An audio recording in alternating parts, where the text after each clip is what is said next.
दंडवत हो.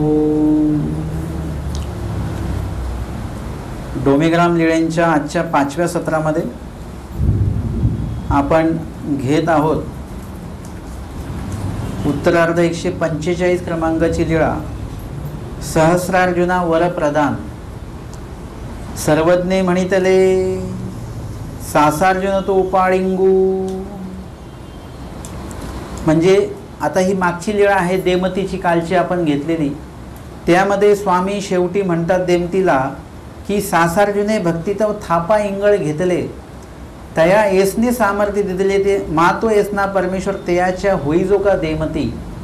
या ठिकाणी सहस्रार्जुनाचा म्हणजे सासार्जुन म्हणजे कार्तवीर्य जो आहे त्याचा उल्लेख या ठिकाणी स्वामींनी केला. आणि त्यानुसार मग त्यांनी कशा प्रकारे स्वामींसाठी थापा इंगळ घेतलं म्हणजे विस्तव घेतला आपल्या त्या छोट्या हातांवर आणि त्यांना येसने सामर्थ्य दिले, केसने सामर्थ्य दिले आपल्याला माहिती नाही. म्हणून पुढची लीळा इथे आलेली आहे की सासार्जुनाला स्वामींनी वर प्रदान केलेला आहे. सासार्जुन तो उपाळिंगू म्हणजे तो अपंग होता. अपंग म्हणजे त्याला हात नव्हते. समोरचं जे काही बोटं असतील किंवा जे काही तळहात असेल तो त्या ठिकाणी त्याला नव्हता. आणि दोन्ही हातांचे राज्य अर्ह नव्हे हे जन्मापासूनच होतं आणि राजाला राज्य करण्यासाठी तो योग्य नव्हता. अपंग व्यक्ती कधीही राजा होऊ शकत नाही. त्याने प्रधाना राज्य निरोविले. त्यांनी काय केलं, प्रधानाला राज्य निरोविलं म्हणजे प्रधानाला राज्य सोपवलं की मी जातो आहे, माझे हात जोडून येतो मी आणि तोपर्यंत तू काय कर, तू तुझं हे माझं हे राज्य जे आहे ते तू सांभाळ. तुम्ही राज्य सांभाळा, आम्ही आपले हात जोडू जाऊनी. म्हणजे हात जोडण्यासाठी म्हणजे हात प्राप्त करण्यासाठी मी जात आहे. आम्ही आपले हात जोडू, मी राज्य करू मा राज्य करूनी हात जोडून येईल म्हणजे हात प्राप्त करून येईल, त्याच्यानंतर मी राज्य करेन. म्हणून ऋखीश्वराचे आश्रम पाहत पाहत सह्याद्रीशी आला. ऋषी मुनींचे आश्रम बघत बघत कुठे राहायचं कुठे नाही असं करत करत सह्याद्री पर्वताकडे आलेले आहेत. तेच श्री दत्तात्रेयांच्या आश्रमी निर्वैरे भूते देखिली तेत राहिला. निर्वैरे भूते म्हणजे एकमेकांना कुणीही एकमेकांचे वैरी नाहीत अशा प्रकारचं तिथे सगळे राहत आहेत. म्हणजे मांजर आहे ती कुत्र्याच्या जवळ जाऊन बसली तरी कुत्रा तिला खाणार नाही असं हे निर्वैर. अर्थातच वाघ तिथे शिकार करत नसेल अशातला भाग नाही की वाघ डाळ भात खात असेल असं नाही. वाघ त्याचा शिकार करत असेल वगैरे, परंतु नॉर्मली कोणाचा एकमेकांविषयी द्वेष भाव नाही, सगळे आनंदित आहेत वगैरे असं.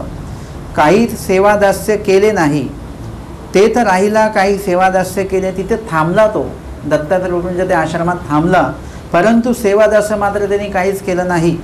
एक दिवस काय झालं, श्री दत्तात्रेय प्रभू श्री मर्दना मादने झाले. आता त्या ठिकाणी आश्रमात राहिल्यानंतर काहीतरी सेवा ही केलीच पाहिजे. जरी त्याला हात नाही आहे तरी तो हात नसताना सुद्धा काहीतरी सेवा करू शकतो. म्हणजे ज्याला सेवा करायची आहे तो काही ना काही सेवा करतोच. आता आम्ही असे खूप लोक बघतो की ते सेवा करू शकतात पण ते सेवा करत नाही.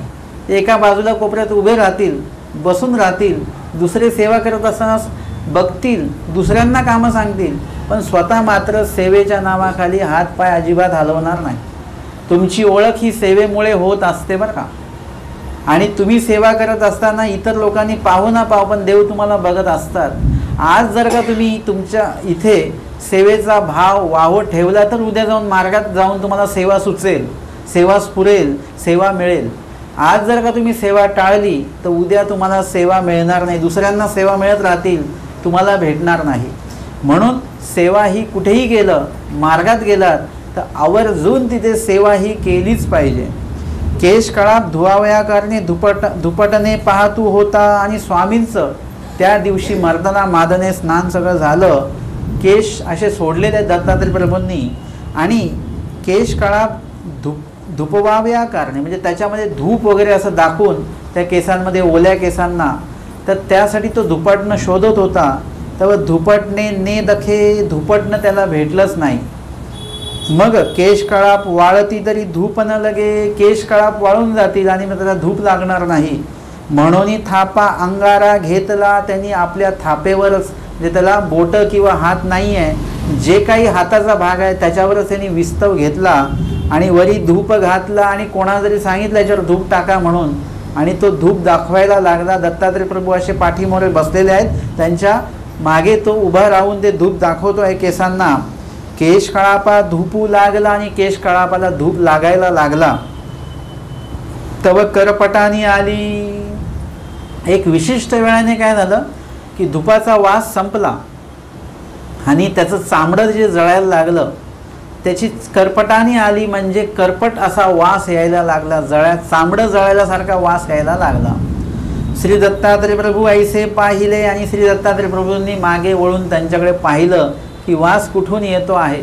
अर्थात दत्तात्रय प्रभूंना माहिती आहे, परंतु क्रिया करणाऱ्याचं जी काही कसोटी आहे, क्रिया करण्याची जी काही स्तर आहे, क्रिया करणाऱ्याची जी काही कार्यक्षमता आहे ती कुठपर्यंत जाते, कुठपर्यंत तो सहन करू शकतो, ते परमेश्वर पाहतात आणि मग त्यांच्याकडे वळून बघतात. मी तुम्हाला सांगितलं की सेवा करणाऱ्यांसाठी इच्छा असेल तर कुठलीही सेवा तुम्हाला प्राप्त होऊ शकते. म्हणजे तुम्हाला सेवा काहीच दिसत नसली, कोणाला तरी ग्लास पाडून द्यायचा, पाणी लगेच सांडलं, लगेच कपडा घेऊन पुसायचं, असं नाही करायचं बरं का. सेवा तुम्हाला पाहिजे असेल तर काहीतरी सेवा मिळतेच. बघा ह्यांना सेवा मिळालीच की नाही. बरं, सेवा तुम्हाला करायची असेल तर तुमची क्षमता नसेल तरी तुम्ही काहीतरी सेवा तुम्ही करू शकताच. एवढी मोठी सेवा केली की हातावर विस्तव घेतला, असं आपण करू शकतो का कधी? नाही. म्हणजे आपली इच्छा असेल तर आपण करू शकतो, नाही तर नाही. यांनी ते केलं. स्वामींनी पाहिलं मागे वळून, हे काही सांडी सांडी. स्वामी म्हणतात, हे काय करताय तुम्ही? हातावर विस्तव घेतला, सांडा सांडा, टाका ते खाली. आणि माग प्रसन्न झाला. आता हे एवढं कोण कशासाठी करेल? कोणाला काहीतरी हेतुपूर्वकच लोक करतात, नाहीतर करत नाहीत. खूप वेळा असंच असतं की कधी कधी कोणी कोणी असं येतं, खूप दिवसांनी येतात, आम्ही लगेच लक्षात घेतो काहीतरी यांची अडचण संकट आलेलं आहे बरं का यांच्यावर. मग ते बाबा आम्हाला खूप वेळ असतं, येऊ येऊ खूप दिवसापासून चाललंय, पण आता आज वेळ मिळाला आम्ही आलो. आपल्याला मला तर काही ते पटत नाही. मग हळूच तो विडा वगैरे निघतो, बाबा ते असं झालेलं आहे की मुलाची तब्येत खूप खराब आहे, ते त्याच्यासाठी आलेले असतात. उगाच कोणी काही देवाच्या दरबारामध्ये येत नाही, काहीतरी कारण असतं. आणि काहीही कारण नसताना, म्हणजे कुठलंही हेतुक कार्य नसताना तुम्ही केवळ देवपूजेसाठी, पोथीसाठी, स्मरणासाठी म्हणून येत असाल तर ते येणं जे आहे ते एकदम निर्दोष येणं आहे तुमचं. ते देवाला तुमचं येणं, ते येणं जास्त देवाला आवडतं. एरवी तुमच्या घरी कोणी मागायला येत असेल सारखं सारखं, तुम्हाला आवडतं का सांगा बरं? तुमचा स्वतःचा मुलगा जरी तुम्हाला 10 वेळा पैसे मागत असेल तर तुम्ही पण वैतागता त्याच्यावर, बरोबर आहे की नाही? मागणारा माणूस कोणालाच आवडत नाही आणि देवाला पण आवडत नाही. मागायचं तर काय मागायचं हे पण त्या दिवशी आपण सत्रामध्ये बघितलेलं आहे. कुठल्या स्मृतीमध्ये बघितलं? देवाकडे काय मागायचं आपल्याला हे आपल्याला कळलंच पाहिजे. कोण होते ते? पंडित बास त्यांच्या काव्यातनं, त्यांच्या रचनेतनं देवाकडे काय मागतात, म्हणजे ते गोष्टी मागता आल्या पाहिजेत, तर त्या मागण्याने देव प्रसन्न होतात. या ठिकाणी स्वामी म्हणतात सांड सांड, म्हणजे सांड खाली टाकते. प्रसन्न झालो आम्ही, माग, तुला काय मागायचं ते सांग. समोरून आला, हात जोडून पुढा उभा ठाकला, म्हणजे जे काही त्याचे हात आहेत ते आपलं त्यांनी असं केले, हात जोडून उभा राहिला. मग म्हणितले, स्वामींना विनंती करतात की जी जी ते गोसावी जाणताती. स्वामी तुम्हाला ते माहिती आहे मला काय पाहिजे ते, मला काही वेगळं सांगायची गरज नाही. स्वामी ते जाणतातच आहेत. स्वामी म्हणतात दत्तात्रय प्रभू, सहस्रभुजा होतील अतुर्बळिया होशील सहस्रभुजा, म्हणजे 1000 बाहू मिळतील. म्हणजे एका टायमाला 1000 हात आहेत का? इकडे 500 आणि इकडे 500 असं नाही, अडचणदायक ठरेल त्याला ते. म्हणजे कधी कधी बाया म्हणतात आम्हाला 3-4 हात असते तर बरं झालं असतं, बरोबर ना? खूप काम असणाऱ्या बाया ज्या आहेत ते असं म्हणतात अजून एक हात पाहिजे होता मला, सगळं मलाच काम सांगतात सगळे लोक, हे मी करावं ते मी करावं, कोणी स्वतः हाताने पाणी घेत नाही. म्हणजे अशा प्रकारे वैतागून म्हटलं जातं. पण वास्तविक जर का तुम्हाला 1000 बाहू दिलेच तर चालणार नाही, ते अडचण होईल तुम्हाला. 1000 बाहू म्हणजे 1000 बाहूंचं बळ. 1000 हातांचं बळ किती आहे तेवढं बळ त्याच्या 2 हातांमध्ये आहे ते. त्यानंतर सहस्रभुजा होतील, आतुर बळीया होशील, म्हणजे तुला कोणीही जिंकू शकणार नाही, सगळ्यांना तू हरवशील. कोणीही युद्ध करायला आलं तरी तू त्याला सहजपणे हरवशील, एवढी ताकद तुझ्यामध्ये येईल. चक्रवर्ती पद होईल, म्हणजे पूर्ण विभागावर तुझा जो विभाग आहे पूर्ण त्याच्यावर तुझी सत्ता असणार आहे. त्या विभागामध्ये कोणीही तुझ्यावर आक्रमण करू शकणार नाही. तिही लोकी गमन होईल, मृत्यू, स्वर्ग, मृत्यू आणि पाताळ तिन्ही लोकी गमन. लोकांचे मनोरथ पूर्वीसी, जो तुझ्याकडे राजदरबारामध्ये आला तो समोर उभा राहिला की तुला लगेच कळेल त्याला काय पाहिजे ते, आणि तू त्याला त्यांनी न सांगता तू त्याला ते देशील. परी स्त्री ब्राह्मण गाय तिन्ही क्षोभविसी तरी नाससी. पण प्रत्येक जे काही प्राप्त होतं आपल्याला त्या प्रत्येक प्राप्तीमागे काहीतरी त्याची अट असते. आमचे स्वामी म्हणतात की तुम्हाला दत्तात्रय प्रभूंची भेट होईल, परंतु हे नियम पाळले तरच होईल, नाही तर होणार नाही. भूतानंदाला पण स्वामी पाठवतात, त्यांना पण सांगितलं जातं की बाबा तुला जे काही शक्त्या सिद्धी पाहिजेत प्राप्त होतील, पण त्याच्या मागे या गोष्टी आहेत त्या पाळल्या तरच तुला ते मिळेल, नाही तर नाही मिळणार. म्हणजे प्रत्येक गोष्टीमागे ती अट आहे. या ठिकाणी सुद्धा अट आहे की तुला सगळं मिळेल, परंतु कधीही ब्राह्मणाला दुखवू नकोस, कुठल्याही स्त्रीला दुखवू नकोस, आणि गोधन आहे गाय तिला सुद्धा कधी दुखवू नकोस. अर्थातच त्याच्या नशिबामध्ये हा भाग होणार आहे, तर दत्तात्रय प्रभूंना माहिती आहे ते होणारच आहे. जे होणार आहे तेच देवाने त्यांना सांगितलं की ह्या गोष्टी चुकव, परंतु त्याच्या ते नशिबात लिहिलेलंच होतं. त्यांनी जर का देवाला विनंती प्रार्थना केली असती की देवा हे माझ्याकडनं कधीच घडू देऊ नका, आणि स्वतः दक्ष राहिला असता. कधी कधी असं असतं की दक्ष नसतो आपण, पण थोडीशी घटना घडली की लगेच लक्षात येतं आपल्या, आणि लगेच आपण थांबवतो. कधी कधी आपण भांडायला सुरुवात करतोच, परंतु लगेच आठवतं की भांडते दोघे अन्यायी म्हटले की लगेच आपण काय करतो, नको जाऊ देत, देवानी सांगितलं भांडायचं नाही, नाही भांडायचं, लगेच थांबून घेतो आपण शब्द बोलत नाही. म्हणजे दोष घडतो आपल्याकडनं, नाही असं नाही, पण घडता घडता लगेच लक्षात आलं पाहिजे, आणि लगेच तो दोष निर्मिती, दोष वर्तन लगेच त्या ठिकाणी थांबवता आलं पाहिजे आपल्याला. या ठिकाणी याच लीळेचा पुढचा भाग आपण बघूया. उत्तरार्ध 146 क्रमांकाची लीळा परशुरामा भेटी, म्हणजे परशुरामा स्वामींनी भेट दिलेली आहे. ती कशी दिलेली आहे ते बघूया. स्वामी म्हणतात, एकुदी राव पारधीसी आला. हा सहस्रार्जुन एकदा शिकारीला गेला. तव राव अरण्यातू तान्हेला. राजाला तहान लागली, खूप दूरपर्यंत ते आले, लांब लांबपर्यंत कुठेच पाणी नाही. सैनिक पाठवले पण पाणी भेटलं नाही. राजाला खूप तहान लागलेली. एका उदका शोधित जमदाग्नीच्या ठाया गेला, आणि कोणीतरी सैनिक त्यांनी पाठवलेला तो सैनिक जमदाग्नी ऋषीच्या ठाया गेला. तव एक विरा जमदाग्नी दोघे सारी पाटू खेळत होते. जमदाग्नी ऋषीच्या आश्रमात तो गेला. त्या ठिकाणी बघितलं आश्रम आहे म्हणजे पाणी मिळणार. जमदाग्नी आणि एक विरा म्हणजे रेणुका, तिला एक विरा म्हणतात कारण की तिचा जो एक पुत्र आहे, एकच पुत्र आहे, कोण, परशुराम, आणि तो वीर आहे. 21 वेळा ज्यांनी पूर्ण पृथ्वी निक्षत्रिय केली असा एक वीर पुत्राची आई, म्हणून त्या रेणुकेला एक विरा असं म्हटलेलं आहे. आणि ते जमदाग्नी आणि रेणुका हे सारीपाट खेळत होते. आणि त्या सैनिकाने म्हटलं, राव तान्हेला तरी पाणी होवावे. राजा तान्हेला आहे, त्याला पाणी पाहिजे. एक वीराने काय केलं, कानीचा मळू काढिला. कानाचा मळ काढला कानातला, आणि चरवी केली, त्याची छोटीशी वाटी तयार केली. ते पाणी भरून दिलेली ती चवरी तिने पाण्याने भरून दिलेली आहे. अर्थात हा सगळा सामर्थ्याचा खेळ आहे बरं का. असं नाही की त्यांच्या कानात खूप मळ होता, अशातला भाग नाही. तो मळसुद्धा सामर्थ्याचाच आहे. ती वाटीसुद्धा त्याच पद्धतीची बनवली, त्याच्यात पाणी जे टाकलं ते सुद्धा त्याच पद्धतीचं आहे. आणि तेने म्हणितले येणे उदके काय होईल. एवढ्या पाण्याने काय होईल, राजा आहे तो, कमीत कमी एवढं तरी तो पाणी पिणार आहे.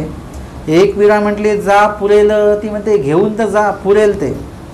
तव नेता चरवी फुटली. आता नेता नेता काय झालं, ते कानाचा मळ आहे तो तो काय नरमच असा असणार आहे. आणि ते नेता नेता आता तो सैनिक पण काय तर त्यांनी नेला, आपण असं तर नेलंच नसतं. आपण म्हटलं हे काय मस्करी चालू आहे, एवढूशा पाण्यामध्ये काय होणार आहे, उलट गेलं तर राजा फाशी देऊन टाकेल तिथे, हे काय आणलं मस्करी तू. म्हणजे या सैनिकांनी ते नेलं हे त्याची विशेषता आहे. आता ती चवरी जी आहे ती किती बनवली होती मोठी हे सांगता येत नाही, चांगली वाटीसारखीच असावी कदाचित, सामर्थ्याचंच आहे म्हटल्यानंतर. आणि नेता नेता ती चवरी फुटल्यानंतर काय झालं, ते पाणी खाली पडलं, तो सरोवरू झाला, त्याचा तलाव तयार झाला तिकडे. बघा असं झालं. मग हस्ती घोडे पायी परिवार अवघ्यासही उदक पुरले. तिने म्हटलं होतं ना उदक पुरेल सगळ्यांना, कारण की असं होणारच होती. चवरी जरी त्यांनी वाटी जरी नेली असते राजाकडे, तर राजाने काय केलं असतं, त्याचा हात झटकून दिला असता, हे काय आणलंस, आणि ती चवरी तिकडे खाली पडलीच असती, त्याचा सरोवर झालाच असता. ती आपोआपच पडली. आणि त्या राजाचे जे काही घोडे बिडे सगळे सैनिक सगळ्यांनी पाणी पिलं. तेव्हा राव भुकेला राजाला लक्षात आलं की आता भूक लागलेली आहे. म्हणजे तुम्हाला जे आधी ज्या संकटात असता त्या संकटापायी तुम्हाला दुसरे संकट कधी कधी दिसत नसतात बरं का. म्हणजे आधी एवढी तहान लागली, त्या तहानेपायी भूक लागली हे लक्षातच येईना. आता तहान भागल्यानंतर मग लक्षात आलं की अरे भूकसुद्धा लागलेली आहे. तुम्ही खूप वेळ उभे असाल ना सेवा करत, तुम्ही थकलेले नसता, जेव्हा तुम्ही बसता तेव्हा तुम्हाला कळतं की अरे आपण थकलेलो आहे बरं का, पाय बी सगळे दुखून येतात, हे नंतर कळतं. तशा पद्धतीने मागुता जणू पाठविला. आता भूक लागलेली आहे, पाण्याची व्यवस्था झाली, आता जेवणाची पण व्यवस्था म्हणून परत सैनिक पाठवला. त्याने म्हटले राव भुकेला तरी जेवण होवावे, राजाला भूक लागली, जेवण पाहिजे. एकविरा म्हणते ना जा हात पाय धुवून या. तुम्ही असं करा, हातपाय सगळं स्वच्छ धुवून या, जेवणाच्या तयारीने या, आणि तोपर्यंत आम्ही स्वयंपाकाची तयारी करतो. एकविरेने काय केलं, स्वर्गीय इंद्राची कामधेनू आव्हानेली. एकविरेने स्वर्गाहून इंद्राची जी कामधेनू आहे, देवता आहे तिला आव्हानला गेलं. ते नानाविध पक्वान्ने श्रवली, आणि तिने तिच्या माध्यमातनं नानाविध पक्वान्ने त्या ठिकाणी तिला भेटली. म्हणजे तिने तयार केली, आणि जेवढे सैनिक आहेत, जेवढे काही प्रजा आहे, जेवढे काही आलेले आहेत त्या राजासोबत, त्या सगळ्यांचं भोजन त्या ठिकाणी तयार झालेलं आहे. आपल्याकडे पण पाहिजे होतं असं काहीतरी, जे पाहिजे ते मिळालं असतं, बरोबर ना. पाहिजे होतं की नाही, तुमची सेवा मात्र गेली असती मग. तर या ठिकाणी हे सगळं सामर्थ्य कार्य आहे. आणि तव राव आला, राजा आला, रायासी परिवारासी जेवू घातलं, सगळे जेविले. मग राजा म्हणतो एक अन्य आमचा राजी नाही. हे जे अन्न आम्ही खाल्लं त्याची चव, त्याचं जे काही सगळं काय म्हणजे जे बनवण्याचा जो काय खाल्ल्यानंतर स्वाद आला आम्हाला, आमच्या राज्यामध्ये चांगल्या प्रतीचं अन्न खाऊन सुद्धा आम्हाला स्वाद येत नाही. तीही म्हटली ही अन्य गायीपासूनी. कधीही आमच्या स्वामींनी सांगितलेलं आहे, आपले रहस्य अनिका प्रती कधीच सांगू नये. स्वामींचं वचन आहे. या बाईंनी काय केलं, सांगितलं. महिलांना असं ते राहत नाही, पटकन सांगून ते मोकळे होतात. त्यांनी म्हटलं हे सगळं या गायीमुळे मिळालेलं आहे सगळं अन्न. राय म्हटले ना हे गाय आम्हा द्यावी. आता तो राजा आहे, तो काही पण मागू शकतो. त्यांनी म्हटले ही गाय आम्हाला द्या, तुम्ही 2 लोकच राहतात, तुम्ही रोज स्वयंपाक बनवू शकता. आमची प्रजा आहे, राजा आहे मी, इकडे दुष्काळ पडलं तर सगळ्या लोकांची व्यवस्था मला करावी लागते. ही गाय आम्हालाच असणं गरजेचं आहे. आणि असं मूल्यवान जे काही धन आहे ते राजदरबारी असलं पाहिजे. जसं सुरीच्या दृष्टांतामध्ये तो बोलतो हे सुरी रायासी योग्य. ही जी सुरी आहे सामान्य माणसाकडे असून चालणार नाही, राजाकडे अशी सुरी असली पाहिजे. तसं असं काही जे मूल्यवान असतं ते राजाकडे असणं गरजेचं आहे. आम्हासी द्यावी. ती म्हटले ना हे इंद्राची कामधेनू तुमचेनी नेवेल तरी न्या. ते म्हणते ठीक आहे, ही इंद्राची कामधेनू आहे, तुम्ही हिला नेऊ शकत नाही, नेता येत असेल तर घेऊन जा. तेही नेऊ आदरली. त्यांनी नेऊ आदरली. देव ते हागली मुतिले ते पाईक परिवार हस्ती गोड्या असे श्रवली. त्या गायीच्या माध्यमातून एवढे सैनिक तयार झाले, आणि त्या सैनिकात आणि राजाच्या सैनिकामध्ये युद्ध झालं, तर राजा पराभवला, म्हणजे राजाचा पराभव झाला. राय म्हटले येतुले येणे ब्राह्मणे केले. राजाला खूप राग आला. माझ्यासारखा राजा आणि त्याला त्यांनी ती गाय दिली तर नाहीच नाही, परंतु इथे युद्धही झालं, माझे सैनिक तर मेले पण माझा पराभव झाला. कुठल्याही मोठ्या माणसाला त्याचा पराभव होणे हा त्याचा सगळ्यात मोठा अहंकार दुखवतं, आणि तो दुखवला तर तो व्यक्ती काही पण करू शकतो बरं, कुठल्याही स्तराला जाऊ शकतो. आता हा तर राजा आहे, हा खूप वैतागला आणि म्हणून जमदाग्नी मारिला, आणि मग जमदाग्नीकडेच गेला सरळ तो, आणि जमदाग्नीला त्यांनी तलवार काढून त्याच्यावर त्यांनी ते वार केला. एक विरा वरी पडिली, त्याच्यावर वार होता होता एक विरा मध्ये आल्या आणि एक विरेला रेणुकेवर ते वार झाले आणि तिसी घाय लागले, ते गेले. एक विरा टकटकीत होती, दोघांनाही घाव लागला, दोघांनाही मारलं त्यांनी. त्याच्यामध्ये एक विरा जी आहे ती जिवंत होती, एक विरा टकटकीत होती, म्हणजे तिचा प्राण जो आहे तिचा तो प्राण निघेना, कारण की त्यांचा जो मुलगा आहे परशुराम तो इथे नाही आहे, तो महादेवाच्या इथे काही शिक्षणासाठी गेलेला आहे. तो येईपर्यंत या आईचा जीव जाणार नाही. वडील गेले. परशुरामा धाव धाव म्हणून धाव फोंग करीला, धावा फोंग करीला. परशुरामाला आवाज देत आहे, परशुरामा लवकर ये. परशुरामू कैलासी, कैलास पर्वती महादेवापाशी विद्या अभ्यासत होते. ते एक वेळा धावा फोंग करीला. महादेव त्यांना म्हणतात परशुरामाला, तुमची मातीसी आपत्ती पडली असे, तुमच्या मातेवर संकट आलेलं आहे, तुम्हाला त्यांनी बोलवलेलं आहे. परशुरामू पैजा घेऊन निघाला आणि परशुराम निघाले. 21 वेळ आणि काय संकट आलेले ते सुद्धा महादेवाने त्या ठिकाणी त्यांना सांगितलेलं आहे. आणि मग परशुराम जे आहेत एकदम क्रोधित झाले आणि पैजा घेऊन निघाले, म्हणजे त्यांनी निश्चय केला. काय निश्चय केला? 21 वेळ निक्षेत्रे पृथ्वी करीन, तरी मी परशुरामू होय. 21 वेळा म्हणजे ह्या पृथ्वी तलावर एकही क्षत्रिय मी ठेवणार नाही, सगळ्यांना मारून टाकेल. क्षत्रिय कोण? जे युद्धाला तयार आहेत, जे युद्ध शिकलेले आहेत असे क्षत्रिय. अर्थातच त्या क्षत्रियांचा मुलगा असेल लहान तर त्याला मारायचं नाही, कारण की युद्धाचा नियम आहे, निशस्त्र जो व्यक्ती असतो किंवा युद्ध करायला जो तयार नसतो त्याला मारायचं नसतं. लहान मुलाला नाही मारलेलं आहे. आता त्या क्षत्रियांचा जो लहान मुलगा आहे तो उद्या मोठा होणार, मग तो मोठा झाल्यानंतर तो युद्धासाठी तयार होईल, मग त्याला मारल्या जाणार. पण त्याचा मुलगा आहे त्याला मारल्या नाही जाणार. अशा प्रकारे 21 वेळा त्यांनी पृथ्वी निक्षत्रिय केली. अर्थातच लढणारे जे क्षत्रिय त्यांना मारलं, वांचून न लढणारे क्षत्रिय मात्र जिवंत होते. ते जेव्हा युद्धाला तयार झाले तेव्हा मग त्यांना सुद्धा मारलेलं आहे. आला तर एक विरा घाई टुकटुकीत असे, एक विरेचा जीव जात नाहीये, शेवटची घडी आहे. जमदग्नी घाई ठेला असे, तो घाव मारला आणि जमदग्नी तिथे सरलेले आहेत. एक विरा म्हणते, श्री दत्तात्रेय प्रभू आचार्य करावे, निसले भूमी संस्कार करावा. आणि त्या म्हणतात की श्री दत्तात्रेय प्रभू जे आहेत, आता या ठिकाणी योगायोग असा आहे की जे सहस्रार्जुन आहेत त्यांना वरदानसुद्धा श्री दत्तात्रेय प्रभूंकडूनच प्राप्त झालेलं आहे. आणि या ठिकाणी जे परशुराम आहेत या परशुरामाला सुद्धा पुढे काय करायचे, दत्तात्रेय प्रभूंचीच भेट घ्यायची आहे. असा हा योगायोग आहे बघा, की या ठिकाणी जे राजा आहे सहस्रार्जुन त्यांनी दत्तात्रेय प्रभूंची आज्ञा भंगिली, त्याच्यामुळे त्याला ह्या गोष्टीला सामोरे जावं लागलं. आता या ठिकाणी एकविरा आपल्या मुलाला सांगतायत की श्रीप्रभूंना मुख्य करावं, म्हणजे त्यांची भेट घ्यावी.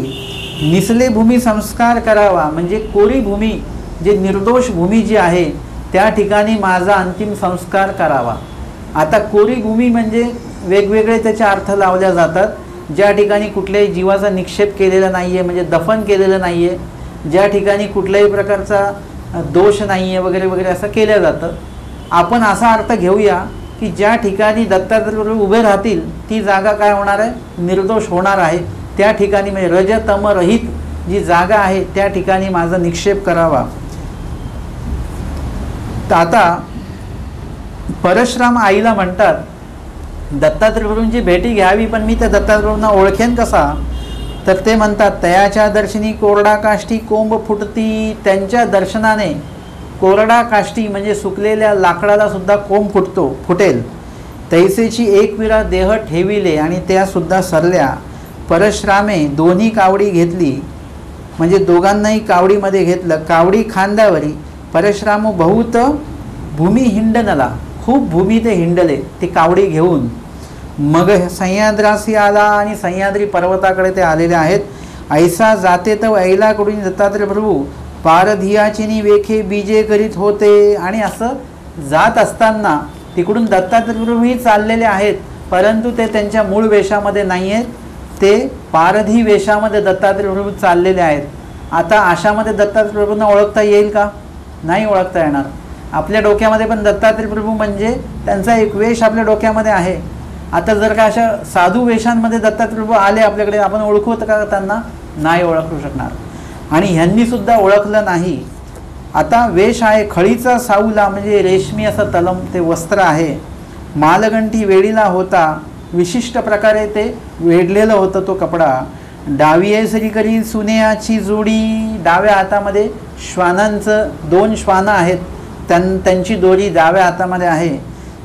तियेची काखे गडियाळा, आणि त्याच काखेमध्ये, म्हणजे आता हा जो वेश आहे तो वेश जो आहे तो दत्तात्रय प्रभूंचा हा पारधी वेश असल्यामुळे त्या पारधी वेशाच्या अनुसार आता त्यांच्याकडे सगळ्या गोष्टी असणार. या ठिकाणी जो गडियाळा सांगितलेला आहे, करवती गडियाळा म्हणजे एक विशिष्ट प्रकारचं ते शस्त्र आहे. उजवी श्रीकरी मांस, आणि उजव्या हातामध्ये स्वामींच्या मांस आहे. आणि सुरेची करवती, श्रीमुकुटी दोरणे, अशा प्रकारे सगळं त्यांच्याकडे आहे. सुरेची म्हणजे दारूनी भरलेली, असं सोबत ते सुद्धा भांडं आहे. असं सगळं ते वर्णन आहे श्री दत्तात्रय प्रभूंचं. हा पारधी वेश असल्यामुळे हे सगळं तिकडे दाखवलं गेलं. श्रीचरणी दुतळिया उपान्नो, आणि श्रीचरणामध्ये उपान्नो आहेत. अशा पद्धतीने सर्व आहे. आणि सरीसी आऊसे होती, आणि एक सोबत स्त्री आहे. ते खळीचा सावला परिवटे नेसली होती, आणि त्यांनी सुद्धा वस्त्र धारण केलेलं होतं खळीचा वगैरे असं व्यवस्थित, म्हणजे रेशमी वगैरे असं. आणि मोकळी वेणी पायी वाहना, पायामध्ये चपला. ऐसे देखिले, असं त्यांनी पाहिलं. आणि तेवढ्यातच काय झालं की कावडीला कोंब फुटला. आता जर कोंब फुटण्याचं जर का ते हे नसतं, पर्याय नसतं, तर त्यांना ओळखू सुद्धा नसतं ते दत्तात्रय प्रभू आहेत म्हणून. परंतु कावडी कोंब फुटला, आणि लगेच त्यांनी तसंच कावडी खाली ठेवली. परशुरामांनी दंडवते घातली. श्री दत्तात्रय प्रभू निराकरू लागले. दत्तात्रय प्रभू, अरे मला कशाला दंडवत घालतो आहेस? मी कोण आहे? मी पारधी आहे. हे काही तू ऐसा आम्ही ऐसे, तुम्ही कोण आम्ही कोण? आम्ही असे या कामं करणारे पारधी वेशी आम्ही. ऐसे दत्तात्रय निराकरू लागले. परशुराम विनवू लागला, आणि परशुरामाने विनंती केला, नाही नाही, तुम्ही दत्तात्रय प्रभू आहात. दत्तात्रय प्रभू विनवणी न स्वीकारतीची, देवाने विनंतीचा स्वीकार केला नाही. मग सरीसे आऊसे होती, तीही विनविले. सोबत जी स्त्री आहे तिने विनंती केलेली आहे. मुळात स्त्री म्हणजे कोण आहे?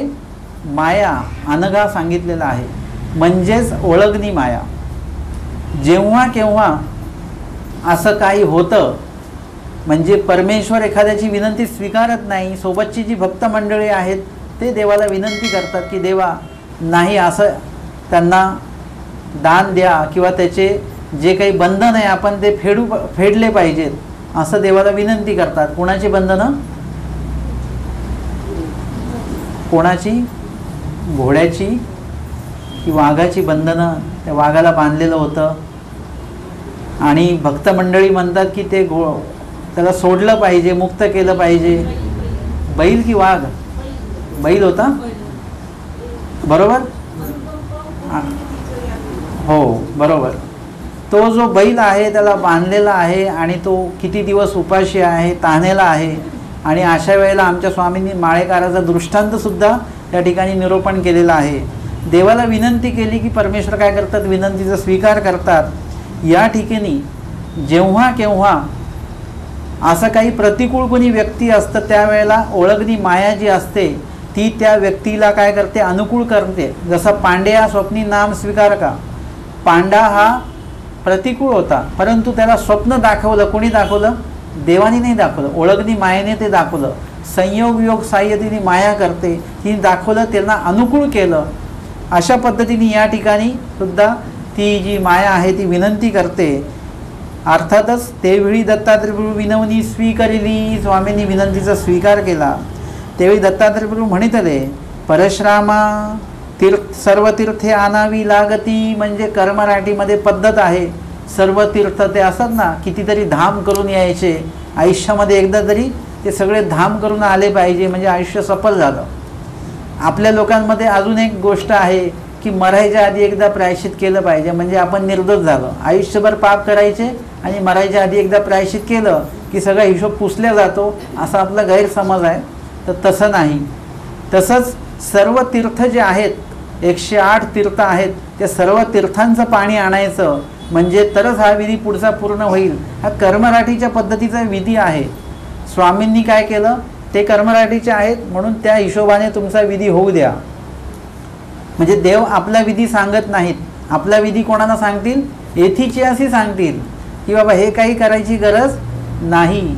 आमच्या आऊसा वडिलांचं काही ते करत होते, वडिलांच्या प्रित्यर्थ जी क्रिया करत होते ते स्वामी त्यांना म्हणत आले, आमचं सन्निधान म्हणजे आम्ही तुम्हाला प्राप्त झालेलं परमेश्वर भेटले आणि वरी परमेश्वराचं सन्निधान असून सुद्धा तुम्ही अशा प्रकारच्या अन्यथा क्रिया करतात. येथीच्या व्यक्तीला आमचे स्वामी कधीही अन्यथा क्रिया सांगणार नाहीत. आणि म्हणून यांना त्यांनी सांगितलं. परशुरामे म्हटले, जी गोसावी यांच्या श्रीचरणी सर्व तीर्थे. परशुराम काही साधी व्यक्तिमत्व नाही आहे. त्यांनी म्हटलं, देवा तुमच्या श्रीचरणी सर्व तीर्थ इथेच आहे, म्हणून वेगळं काही तीर्थ आणायची गरज नाही. तेवी दत्तात्रय प्रभू म्हणितले, परशुरामाकरवी बाणू घालविला. परशुरामाला म्हटलं ठीक आहे, मग इथे बाण मार. मग त्यांनी जमिनीमध्ये तिथे बाण मारला, तिथे पाणी निघालं. दत्तात्रय प्रभू श्रीचरणीचा अंगुठा धुतला, तिथे श्रीचरणीचा अंगुठा धुतला आणि ते पाणी पवित्र झालं. सर्व तीर्थे केली. सर्व तीर्थांचं जे काही सामर्थ्य असेल त्याच्यापेक्षा सामर्थ्य ह्याच्यामध्ये आलं. परमेश्वराचा स्पर्श त्या पाण्याला झाला. मूळदरी संस्कार केला. मूळदरी म्हणजे दोन्ही डोंगरांच्या मध्ये जो भाग असतो त्याला दरी असं म्हणतात.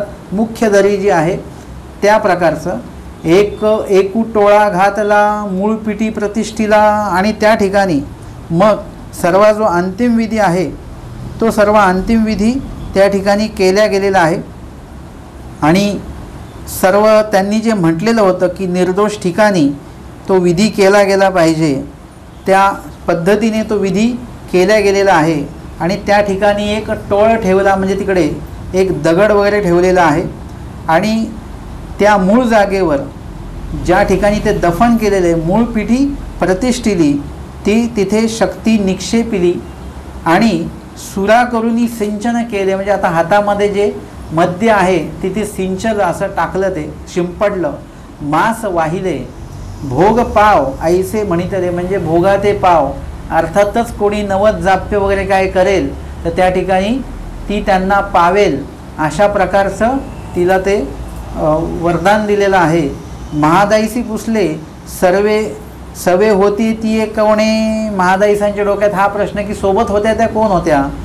स्वामी म्हणतात, बाई ती अनघा. अनघा म्हणजे जे देह धरू शकत नाही अशी ती कोण, माया त्या ठिकाणी त्यांच्यासोबत होती.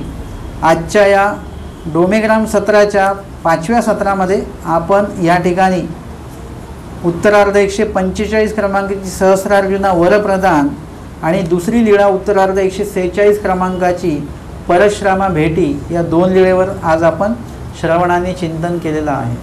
दंडवत हो.